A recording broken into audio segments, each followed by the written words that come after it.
Small hive beetles have a very unique series of interactions with their honeybee host.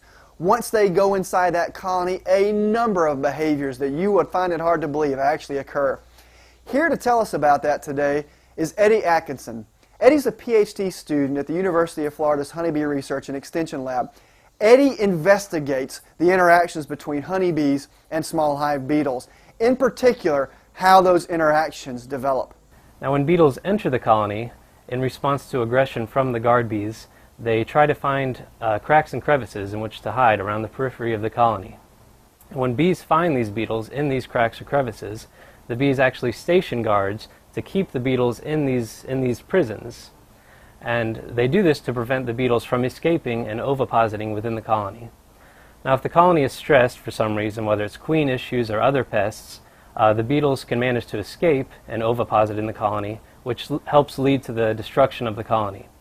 But in strong colonies, the bees can keep the beetles in there indefinitely. Small hive beetles don't just starve to death while they're sitting in those bee prisons.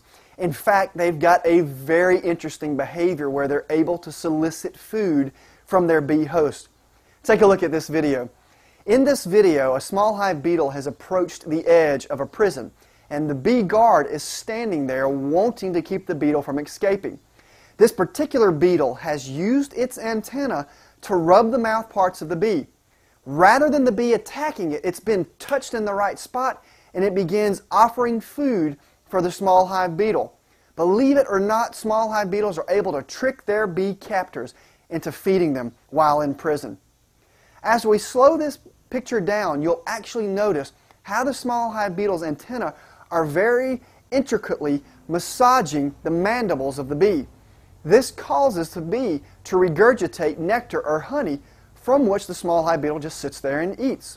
After the small hive beetle is finished feeding, he or she will go right back down into prison, waiting for a chance to escape.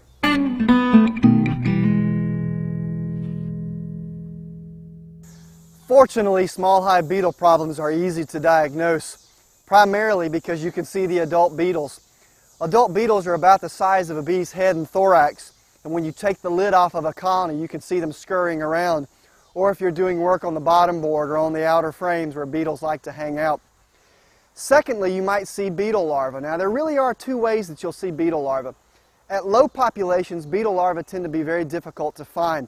So you might find them on a Varroa sticky screen that you're using or in beetle traps that go on the bottom board of the colony. Usually, though, people notice small hive beetle larvae once they have frames that are decimated by the larvae and there's thousands of wiggling larvae going through the combs. Typically, when this happens, it's too late. Also, you may notice beetle presence when bees begin aborting lots of brood. This is usually a sign that beetles are ovipositing in the brood and bees are removing that brood to get the beetle eggs and beetle larvae out. All of this problem usually causes honey to ferment, and the honey will bleed out of the combs and can even bleed out of the joints of colonies.